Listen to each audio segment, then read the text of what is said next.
Hello viewers, இதில் ஒரு 4 tips உங்களுக்கு நான் சொல்லியிருக்கிறேன். ஹெல்த் டிப்ஸும் ஒன்று வரும். வீடியோவை ஸ்கிப் பண்ணாமல் பாருங்கள். ஃபஸ்ட்டு டிப்ஸ், கல்லுப்பில் ஒரு 1/4 பாக்கெட்டை மிக்ஸி ஜாரில் கொட்டிடுங்க. இது மாதிரி நல்லா நைஸாக பவுட்ரு பண்ணிடுங்க. தூளுப்புன்னு நீங்கள் கடையில் வாங்காமல் வீட்டிலையே கல்லுப்பில் பவுட்ரு பண்ணி வச்சுக்கோங்க. பொரியலுக்கெல்லாம் போடுறதுக்கு தூள் உப்பு தான் யூஸ்ஃபுல்லாக இருக்கும். பாருங்கள், நல்லா நைஸாக பவுட்ரு ஆயிடுச்சு. மிக்ஸி ஜாரில் இருக்க பிளேடுமே இதை அரைக்கையில் நல்ல ஷார்ப்பாயிரும். இந்த மெத்தடு நீங்கள் யூஸ் பண்ணி பாருங்கள். டிப்ஸ் ஆஃப் அம்மாங்கிற சேனலை சப்ஸ்கிரைப் பண்ணி வச்சுக்கோங்க ஃப்ரெண்ட்ஸ். ஒரு கண்டெய்னரில் அந்த உப்பை கொட்டி வச்சுக்கோங்க. ஒரே இதில் அரைச்சிங்கன்னா ஈரமாயிரும். விட்டு விட்டு அரைச்சிங்கன்னா தான் நல்ல பவுட்ரு ஃபார்மில் கிடைக்கும். அடுத்த 2வது டிப்ஸ் பார்க்கலாம். இரும்பு பாத்திரம் நம்ம யூஸ் பண்ணுவோம். இரும்பு பாத்திரத்தில் கழுவிட்டு உடனே வச்சோன்னா இது மாதிரி துரு வந்துடும். இதில் நான் எண்ணெய் தடவி வச்சனால துரு எதுவும் இல்லை. எப்போதுமே நீங்கள் கழுவுனதுக்கப்புறம் எண்ணெய் தடவி வச்சிட்டிங்கன்னா துரு பிடிக்காமல் சட்டியும் வீணாக போகாமல் இருக்கும். இப்போ இதில் இருக்கிற துருவெல்லாம் தொடச்சி எடுத்ததுக்கப்புறமா எண்ணெய் எப்படி தடவுறதுன்னு உங்களுக்கு நான் சொல்கிறேன். வறுக்கிறது, கிரேவி பண்ணுறதெல்லாம் நீங்கள் இரும்பு சட்டியில் செஞ்சிங்கன்னா அந்த சமையலுமே நல்ல டேஸ்ட்டாக இருக்கும். நல்ல அந்த துருவெல்லாம் தொடச்சி எடுத்துடலாம். எப்போதுமே நீங்கள் கழுவுனதுக்கப்புறமா நல்ல காட்டன் கிளாத் வச்சு தொடச்சி எடுத்துட்டு அதுக்கப்புறமா நீங்கள் எண்ணெய் ஊற்றி நல்லா எல்லா சைடுமே தடவி வச்சிட்டிங்கன்னா சட்டியும் வீணாக போகாது. இப்போ இதில் இருக்க துரு எல்லாத்தையுமே நம்ம எடுத்துட்டோம். எப்போ நம்ம சமையல் செஞ்சோனாலுமே இரும்பு சட்டியில் செஞ்சதுக்கப்புறமா உடனே நீங்கள் வேறு பவுலில் மாற்றி வச்சுருங்க. இரும்பு சட்டியிலே வச்சோன்னா அதில் இருக்க துருவெல்லாம் சமையலில் ஒட்டிக்கும். அதனால் நம்ம சமைச்சு முடிச்சோட்டி டக்குன்னு வேறு இதில் நம்ம மாற்றி வச்சிடணும். இதெல்லாம் உங்களுக்கு ஒரு சின்ன சின்ன டிப்ஸு. நல்லா எண்ணெயை எல்லா சைடுமே தடவி விட்டுருங்க. இதை நீங்கள் கழுவுனோட்டி உடனே செஞ்சிங்கன்னா ரொம்ப ஈஸியாக இருக்கும். கொஞ்சோன்னு தண்ணி பட்டாலுமே இரும்பு பாத்திரம் துரு பிடிச்சிரும். அதனால் நீங்கள் வாஷ் பண்ணோட்டி உடனே நீங்கள் ஒரு காட்டன் கிளாத் வச்சு எல்லாத்தையும் தொடச்சி எடுத்துட்டு கொஞ்சமாக எண்ணெயை அப்ளை பண்ணி எல்லா இடத்துலையுமே அப்ளை பண்ணி விட்டுருங்க.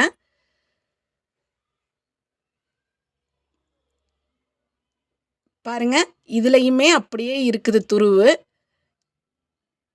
எல்லா சைடுமே எண்ணெயை தடவிடலாம்.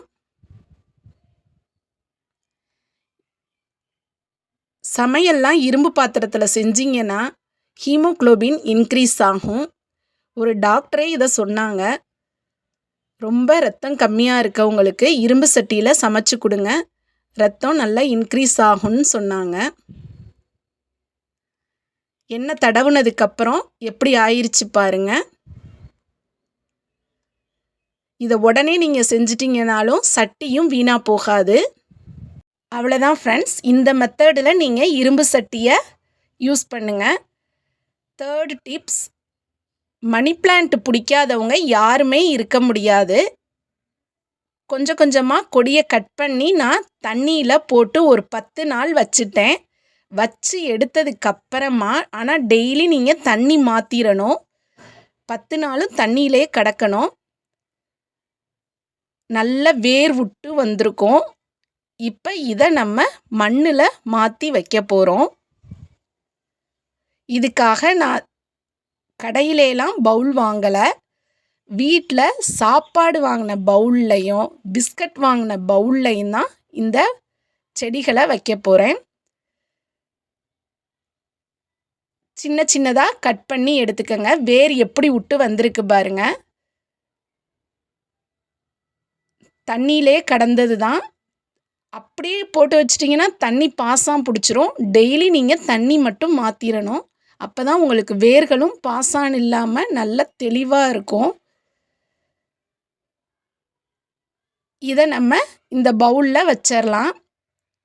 இதை நீங்கள் ரெடி பண்ணி யாருக்கும் பர்த்டேனா கிஃப்டாக கொடுக்கலாம்.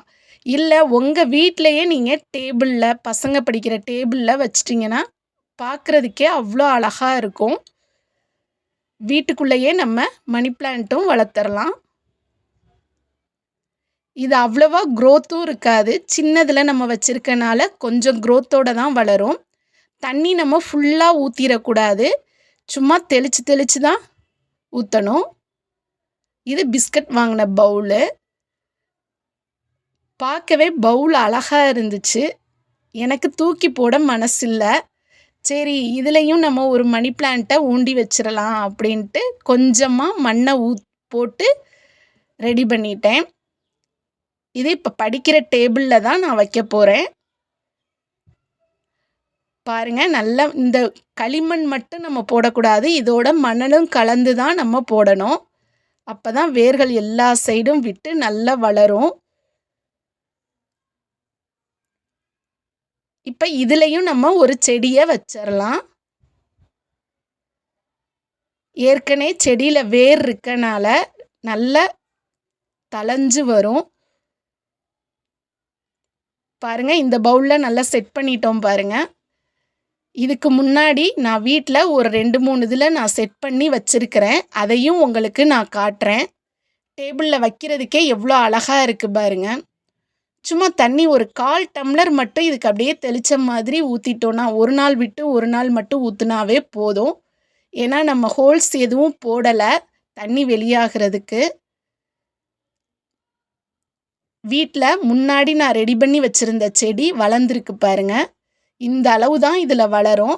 அதிகமாக வளர்ந்துச்சுன்னா அதை அப்படியே கட் பண்ணி வேறு ஒரு இதில் நீங்கள் மாற்றிடுங்க. இதே மாதிரியே 10 நாள் தண்ணியில் போட்டு வச்சுருந்து அதுக்கப்புறம் வேறு ஒரு பவுலில் மாற்றிடுங்க. ஒரு வாஷ் பேஷன் பக்கத்தில் அப்படியே ஆர்கனைஸ் பண்ணி வச்சிட்டோன்னா பார்க்கவே அழகாக இருக்கும்.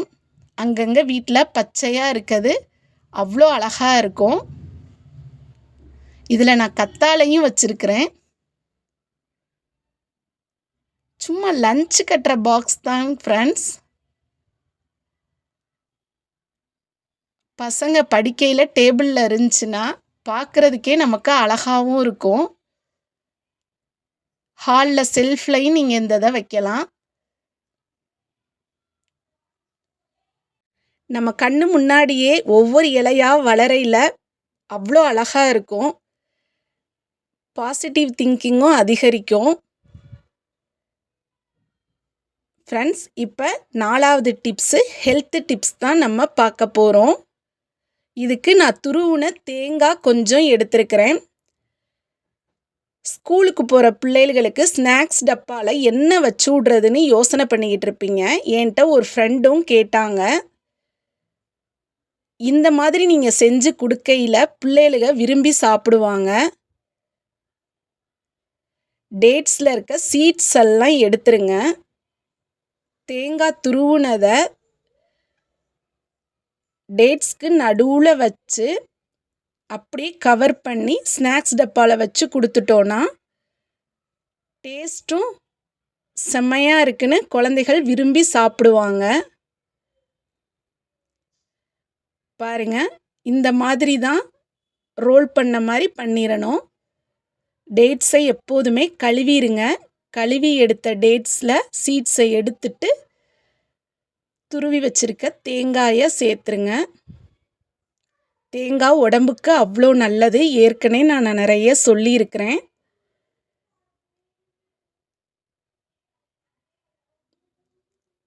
டெய்லி நம்ம ஆயில் ஸ்நாக்ஸ் எல்லாம் கொடுத்து விட்றதுக்கு இது மாதிரி நேச்சுரலாக கொடுத்து விட்டிங்கன்னா குழந்தைகளுக்கும் உடம்புக்கு ரொம்ப நல்லது. அடிக்கடி ஹாஸ்பிட்டல் விசிட் போக வேண்டியதில்லை. நோய் எதிர்ப்பு சக்தியும் அதிகரிக்கும். ஓகே ஃப்ரெண்ட்ஸ், உங்கள் ஃப்ரெண்ட்ஸ்க்கும் இதை ஷேர் பண்ணிடுங்க.